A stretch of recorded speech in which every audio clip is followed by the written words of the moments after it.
A'udzubillahi minasyaitonirrajim. Bismillahirrahmanirrahim. Assalamualaikum warahmatullahi wabarakatuh. Alhamdulillahirabbil alamin. Wassalatu wassalamu ala asyrafil mursalin Sayyidina Muhammad wa ala alihi wa sahbihi ajma'in. Asyhadu an la ilaha illallah wahdahu la syarika lah wa asyhadu anna Muhammadan abduhu wa rasuluhu la nabiyya ba'da. Allahumma salli wa sallim wa barik ala sayyidina Muhammad wa ala alihi wa sahbihi ajma'in. Assalamu alayka ya Rasulullah. Allahumma alimna ma jahilna wa dhakkirna ma nasina waftah lana hikmataka wanshur alaina rahmataka min khazaini rahmatika ya arhamar rahimin. Qala Allah ta'ala a'udzu billahi minasyaitonir rajim. Bismillahirrahmanirrahim. Wal fajr wa layalin 'ashr wasyaf'i wal watr wal laili idza yasr. Berapa persen manusia umat yang mengaku umat Rasulullah atau sebagai hamba Allah yang bangun di waktu subuh, solat fajar, solat subuh berjamaah? Bandingkan. Lagi-lagi apa? Iman yang menjawab itu. Ini dia keistimewaan. Nah, di sini juga termasuklah pada momen Zulhijjah, 10 hari pertama Zulhijjah itu, amalan biasa yang kita amalkan itu menjadi istimewa dia seketika itu. Apa dia? Mungkin kita tidak akan sampai membahas semuanya, tetapi kita coba urutkan satu persatu. Yang pertama, sudah jelas itu melaksanakan ibadah haji dan umrah. Kata Rasulullah, am umrah ilal umrah kafaratan lima bainahuma wal hajju al mabrur laisa lahu jazaun illal jannah. Kalaulah kita diberi kesempatan oleh Allah melakukan ibadah haji dan umrah, antara umrah dengan umrah kafarat,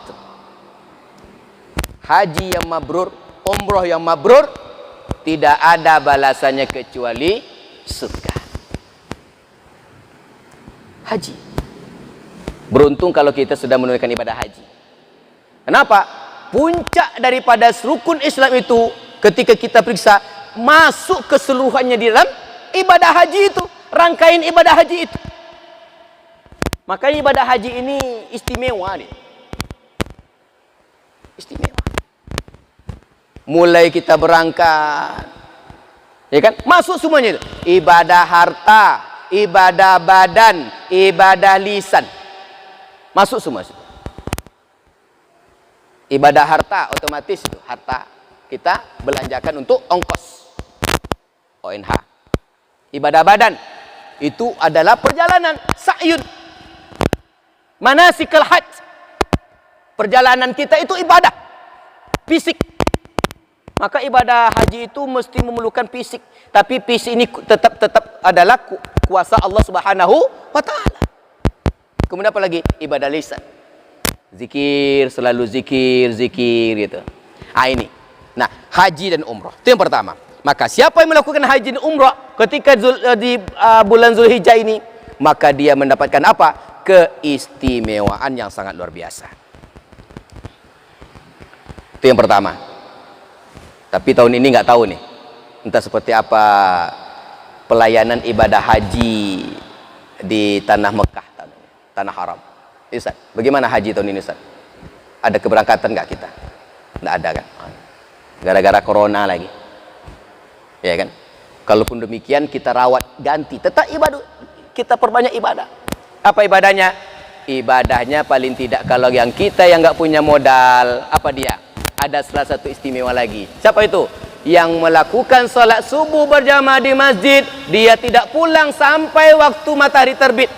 Lalu dia mengisi antara subuh sampai matahari terbit itu di masjid dengan ibadah. Dia melakukan sholat 2 rakaat, namanya sholat isyraq. Apa dia?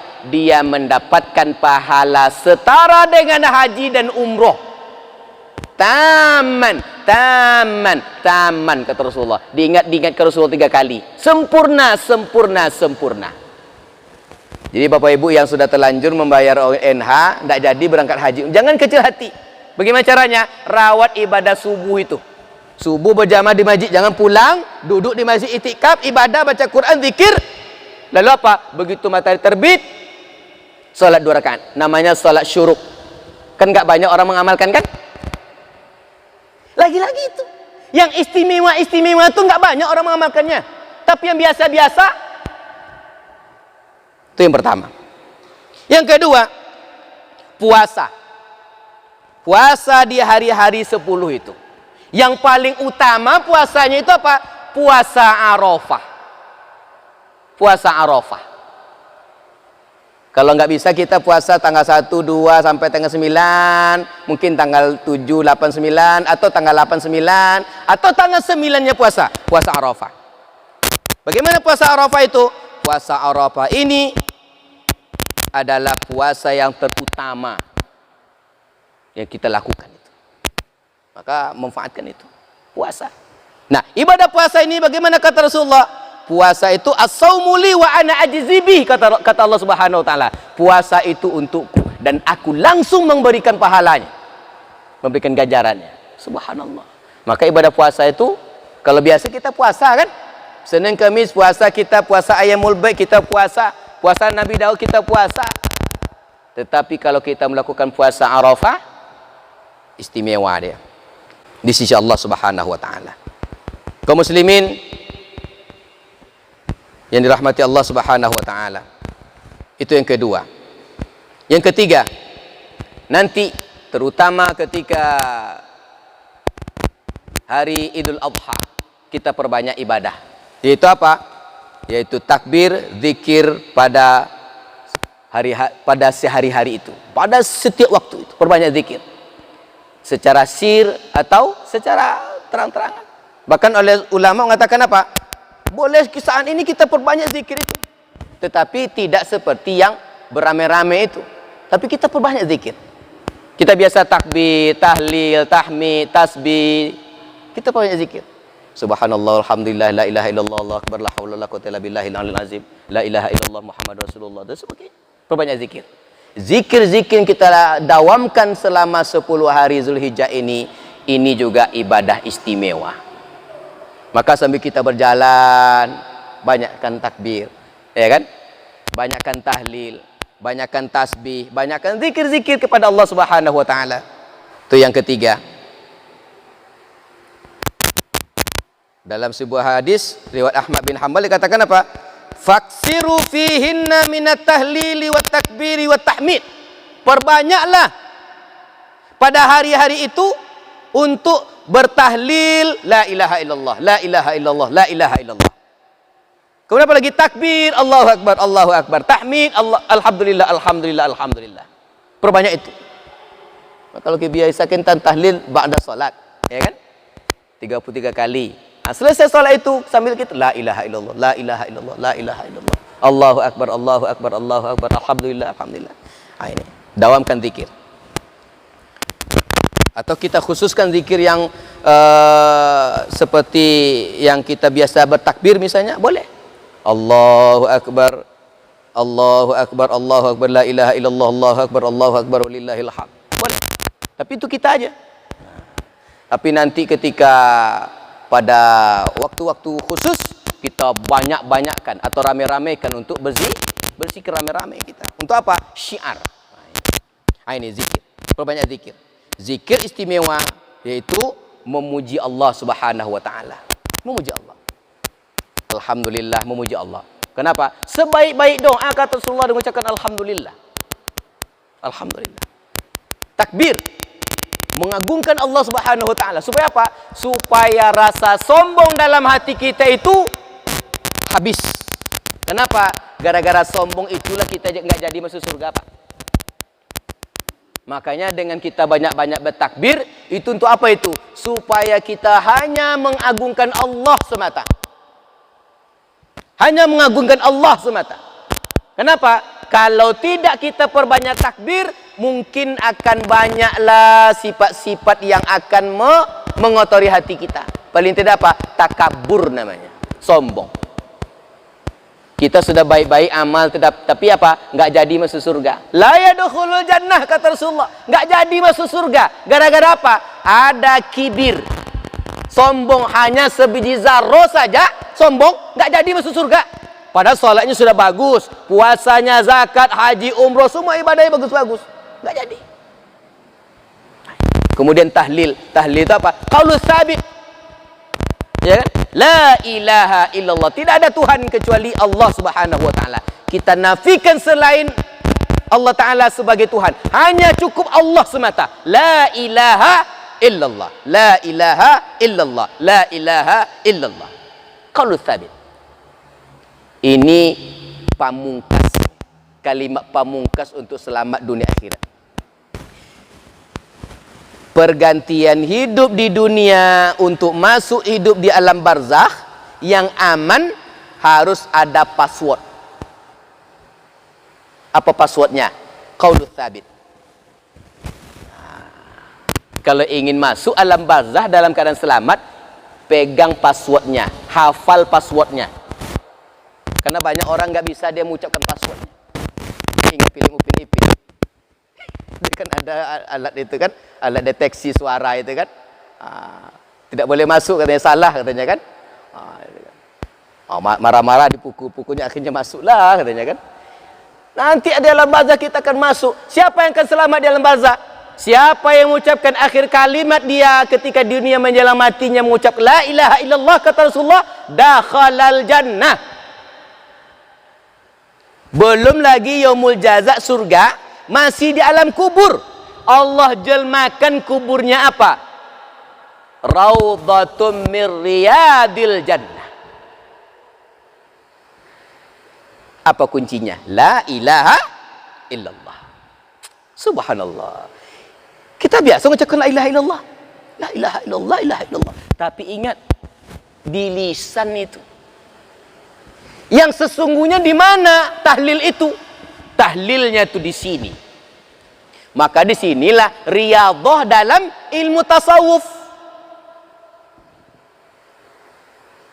Kan tidak banyak orang yang mendalami ilmu tasawuf. Mengucapkan kalimat tahlil itu ada ilmu. Ya kan? Bagaimana mereka lakukan? Bersuluk mereka. Untuk apa? Untuk supaya menghunjam dalam hatinya kalimat la ilaha illallah itu. Ada tariqah-tariqah dalam ilmu tasawuf. Dalam rangka apa sesungguhnya? Untuk menghafal password la ilaha illallah. Kenapa? Karena nanti ketika sakratul maut banyak orang lupa password. Makanya butuh ada pembimbing. Itulah namanya talqin. Laqinu mautakum biqauli la ilaha illallah. Kenapa? Ketika dia si fulan itu menghadapi kematiannya sakratul maut, dia lupa passwordnya, nggak bisa dia selamat. Tebata-bata lidahnya. Maka bisikan ke telinga si fulan itu, katakan la ilaha illallah. Itu passwordmu, la ilaha illallah. Nanti apa? Syaitan menggoda. Ucapkan la ilaha illallah, maka insya Allah selamat. Itu zikir. Zikir. Puncak daripada zikir adalah mengucapkan tahlil. Maka kita harus baik-baikkan zikir itu. Makanya saya selalu sampaikan kalau zikir itu jangan cepat-cepat. Ini kalau cepat-cepat nanti enggak tepat bacaannya. Ya kan? Karena ada orang zikir cepat-cepat mengucapkan tasbih. Subhanallah, subhanallah, ritmenya aman. Selesai itu. Subhanallah. Tapi kalau sudah cepat lagi apa? Enggak boleh subhanallah lagi, Pak. Subhanallah, subhanallah, subhanallah, subhanallahnya. Subhanallah, subhanallah, subhanallah. Saya ada ustaz dia cerita seorang peruqyah, meruqyahlah seorang hafiz Al-Qur'an. Seorang hafiz Al-Qur'an masuk setan sama dia. Kesetanan dia.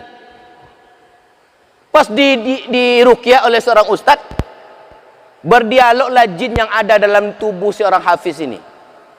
Rupanya usut punya usut. Ternyata si hafiz ini ada dia keseleo mengucapkan kalimat zikir. Karena saking ingin cepat-cepat. Kenapa kau masuk ke dalam tubuhnya katanya? dia panggil saya katanya. Emang nama kamu siapa? Nama saya Kohar. Upanya dia selalu baca ya Kohar, ya Kohar, ya Kohar. Ya Kohar, ya Kohar. Hilang tasdidnya, Pak. Kohar dengan Kohar beda. Allah itu Al-Asmaul Husnanya, salah satu nama Allah Al-Qahhar, pakai tasdid. Ini enggak dibacanya ya Kohar. Ya Kohar. Nama saya Kohar katanya. Konon ke seperti itu. Entah iya tak tidak, enggak benar, enggak tahulah saya. Maka enggak bisa sembarangan kita zikir itu. Jangan-jangan kita salah sebut, itu bahaya itu. Na'udzubillahi min atau zikir. Banyak-banyak zikir, baik-baikkan zikir. Jangan gara-gara ingin carikan target 33, 100, enggak benar lagi bacanya. Subhanallah, subhanallah, subhanallah, subhanallah, hamalah, hamalah, hamalah, hamalah. Enggak benar lagi itu. Ya kan? Lober. Boleh kita cepat, tapi tetapkan bacaannya tuh pasihkan. Subhanallah, subhanallah, subhanallah, subhanallah, ya kan? Kayak Pak Imam kita tadi kan, walaupun agak tepat bacaan subhanallah, subhanallah. Ini dia. Itu yang keberapa tuh? Zikir ketiga. Kita persingkat saja. Kemudian berikutnya, amalan kita rawat di bulan Zulhijjah ini adalah, ini dia. Kesempatan kita bertobat. Perbanyak bertobat, tinggalkan segala maksiat dan dosa. Ini namanya apa? Menghormati bulan istimewa. Bulan mulia. Kalau kita muliakan dia dengan ibadah mulia, maka kita mulia. Mafhumnya, kalau kita di bulan mulia ini, melakukan sesuatu yang hina, maka kita ketika itu lebih hina daripada biasa. Astaghfirullahaladzim. Na'udzubillah min dzalik. Maaf, misalnya ada orang biasa, dia misalnya berbuat dosa. Kalau misalnya hari-hari biasa dia berbuat dosa, itu nilai dosanya 10. Kalau dilakukan di bulan haram, di bulan mulia, maka nilainya dosanya itu bukan 10 poin, tapi mungkin 100. Begitulah kira-kira. Taubatnya seperti amalan biasa kita lakukan di luar bulan haram, kita lakukan di amalan biasa itu di bulan mulia, maka menjadi mulia dia. Maka disinilah perbanyak apa? Taubat. Tinggalkan dosa. Dosa kecil, apalagi dosa besar, maksiat, ya kan? Kezaliman, aniaya. Kaum muslimin rahmati Allah Subhanahu wa taala. Dalam sebuah hadis dikatakan apa? Sesungguhnya Allah Subhanahu wa taala, manakala seorang hamba melakukan apa yang diharamkan Allah taala kepadanya, Allah sangat mencintainya. Jadi ketika kita melakukan sesuatu, ingat, ikhlaskan semuanya, niatkan semuanya adalah atas nama Allah Subhanahu wa taala. Kemudian yang berikutnya,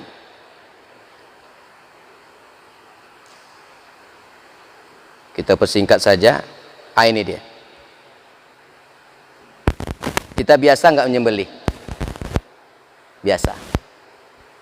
Menyembelih ayam, kambing, kerbau, sapi. Tetapi di bulan Zulhijjah namanya berubah. Ibadah nahar, sembelih itu menjadi ibadah yang sangat luar biasa nilainya di sisi Allah Subhanahu wa taala. Disebut namanya kurban. Yaumun nahar, menyembelih. Seafdal ibadah kata Rasulullah di bulan Zulhijjah itu, dimulai terutama pada tanggal 10 Zulhijjah itu, apa dia? Iraqatud dam, menumpahkan darah. Darah apa? Darah hewan. Maka kalau kita punya kelebihan rezeki, ya kan? Maka berkorbanlah. Bahkan kata Rasulullah, kalau ada seseorang dia mampu berkorban, tapi nggak berkorban dia, apa kata Rasulullah? Jangan dekati rumah ibadah kami. La yaqrabanna musallana, jangan dekati tempat salat kami, kata Rasulullah. Berapalah nilai satu peserta kurban? Di sini berapa Ustaz? 2 juta? 2 juta 7 hati. Android bapogo. Ada yang 5 juta, ada yang 10 juta, atau wali pak. Dunia tuh. Ini kendaraan akhirat nanti. Korban itu, ibadah korban, hewan yang kita sembelih itu menjadi apa? Menjadi kendaraan istimewa kita nanti. Bahkan kata Rasulullah, yang tidak termanfaatkan oleh kita di dunia hewan kurban itu apa dia? Tanduknya, kukunya, ya kan? Kena digunakan itu. Tapi apa kata Rasulullah? Nanti di akhirat dia juga menjadi pesaksi untuk kita. Subhanallah. Maka disinilah hikmahnya kenapa kalau berkurban itu pilih hewan yang terbaik. Nggak boleh yang cacat. Jadi kalau kurban itu yang terbaik. Jangan cari yang termurah. Kadang-kadang berkurban yang termurah. Berkorbanlah. Maka sebaik-baik ibadah pada bulan ini adalah berkorban di hari raya itu. Tanggal 10 dan hari tasyrik. 3 hari berikutnya. 10, 11, 12, 13. Ya kan? Kalau 1 ekor kambing, misalnya 2.500.000, boleh untuk sendiri, bahkan boleh kita atas namakan untuk satu keluarga. Atau 1 ekor sapi kerbau dibagi untuk 7 orang. Patunganlah belinya, lalu sembelih. Ketika menyembelih itu, persaksikan sembelih kita itu. Maka dia menjadi ibadah istimewa di sisi Allah Subhanahu wa taala, darahnya menjadi pesaksi untuk kita. Tulang-tulangnya, ya kan, bulu-bulunya, tanduknya, kukunya, semuanya. Subhanallah. Makanya ibadah kurban itu menjadi ibadah yang diperebutkan. Mestinya seperti itu. Tapi terbalik. Orang kalau ibadah kurban ini perebutkan kupon. Kupon copek pak. Ya kan? Kan ada sekarang di medsos itu rame itu. Kalau pas lagi musim cincin sama rame-rame beli cincin, gitu kan? Pas musimnya bunga rame-rame beli pot. Pas musimnya sekarang kurban rame-rame cari kupon. Nah, mestinya apa? Kalau musim kurban rame-rame pula lah cari hewan kurban. Jadi kambing-kambing yang diternak-ternak orang itu sudah nunggu giliran itu, jadikanlah saya untuk persaksimu nanti. Sehat-sehat dia kan? Maka beternak ini istimewa juga nih bagi yang beternak, yang punya ternak kambing, ternak sapi, ternak kerbau. Kenapa? Sehatkanlah ternak itu. Kalau ada peternak curang dia. Ini seperti tadi itulah. Orang ingin melakukan ibadah istimewa di bulan istimewa ini, gara-gara dia curang, dosanya berlipat ganda pak. Disuntiklah sapi ini supaya gemuk dia sampai menjelang hari raya itu. Untuk lantaran ingin mendapatkan untung. Lama-lama buntung dia. Jangankan untung, buntung malah. Sapi kurus ini disuntik dia. Supaya menjadi dagingnya menjadi 80-90. Padahal sapi ini paling beratnya 50 karena sakit atau apa gitu kan. Ini nggak boleh. Maka perbaiki ibadah itu. Disinilah kesempatannya. Kalau nggak bisa kita berkorban, layani itu sapi ternak kita itu, kambing ternak kita itu, servis dia. Kalau perlu 3 bulan sebelum hari raya kita sudah servis, kasih dia makan yang bergizi, ya kan, kasih dia vitamin, rawat dia supaya sehat dia, lalu ketika orang membelinya menjadi barokah. Masya Allah. Sinilah ibadah itu. Kaum muslimin rahmati Allah Subhanahu wa taala. Dan yang terakhir yang ingin saya sampaikan, yaitu ini khusus bagi yang berkorban. Bagi yang berkorban dianjurkan oleh Rasulullah sallallahu alaihi wasallam untuk tidak melakukan seperti apa? Seperti yang dilakukan oleh orang-orang yang melaksanakan haji dan umrah ketika ihram. Tak boleh potong kuku, tak boleh mencabut rambut, ya kan? Bulu dan sebagainya. Sampai hewan kurban itu sudah dibersihkan. Ini dia. Ini khusus bagi yang berkorban. Bagaimana kalau sudah terlanjur? Mulai sekarang aja, niatkan. Berapa hari lagi ini kan? Makanya kalau bisa sebelum itu tuh, sebelum tanggal 1 Zulhijjah kita bersih-bersihkan kuku kita, bersih-bersihkan rambut bulu kita dan sebagainya. Untuk apa? Supaya 10 hari itu kita melakukan merawat ibadah yang dicintai oleh Allah Subhanahu wa taala. Tidak mencukur, tidak motong kuku dan sebagainya. Untuk apa itu? Supaya ibadah kita menjadi ibadah yang sangat dicintai oleh Allah Subhanahu wa taala. Kaum muslimin rahmati Allah Subhanahu wa taala. Inilah beberapa hal ibadah istimewa yang bisa kita rawat di bulan Ramadan ini, di bulan Zulhijjah ini. Sebenarnya masih banyak lagi. Di antaranya mungkin seperti salat Idul Adha, ya kan? Salat Id itu ibadah istimewa itu. Salat Id itu. Walaupun hanya ibadah sunnah, tapi istimewa dia. Kita tidak makan dan tidak minum sampai selesai salat. Itu ibadah. Kemudian apa lagi? Pergi dari rumah ke tempat salat, pulangnya ke rumah memilih jalan yang berbeda. Itu hikmah luar biasa itu. Untuk apa itu? Supaya bumi Allah yang kita pijak, setiap langkah kita itu menjadi pesaksi. Menjadi pesaksi bahwasanya kita pernah berjalan di situ. Saya pernah terpikir itu. Apa hikmah sebenarnya kenapa salat Idul Fitri, Idul Adha dianjurkan jalan yang berbeda kita tempuh pergi dan pulang? Ternyata di situ apa? Untuk pesaksi. Yang saya pikirkan apa? Salat sunat seperti itu apalagi wajib gitu. Maka kalau begitu apa? Mafhumnya kalau kita salat fardu juga mestinya seperti itu harusnya. Cari jalan lain. Ya kan? Gitu Ustaz. Udah jelas tuh jalannya lain tuh Ustaz. Ini jalan kan? Kita kalau pergi jalan sebelah kiri, ya kan? Pulang jalan ke sebelah kanan lah kita. Ada jalan-jalan lain. Sama seperti kita salat sunat kan dianjurkan tuh. Salat fardu kita sini. Salat sunatnya apa? Bergeser ke kanan, ke kiri, ke belakang sebagainya kan? Untuk apa? Supaya setiap sudut masjid itu menjadi pesaksi untuk kita. Nah itu. Apa maksudnya itu? Kita kan banyak berjalan. Artinya apa? Setiap perjalanan kita di bumi Allah Subhanahu wa taala itu dia menjadi saksi untuk diri kita. Kalau begitu apa maksudnya? Maksudnya mafhumnya adalah kita harus mengisi perjalanan kita untuk beribadah. Mudah-mudahan peribadatan yang kita rawat selama ini menjadi nilai istimewa hendaknya sisi Allah Subhanahu wa taala. Amin ya rabbal alamin. Mohon maaf atas segala kekurangan dan terima kasih atas segala perhatian. Subhanakallahumma wa bihamdika asyhadu an la ilaha illa anta astaghfiruka wa atubu ilaik. Assalamualaikum warahmatullahi wabarakatuh.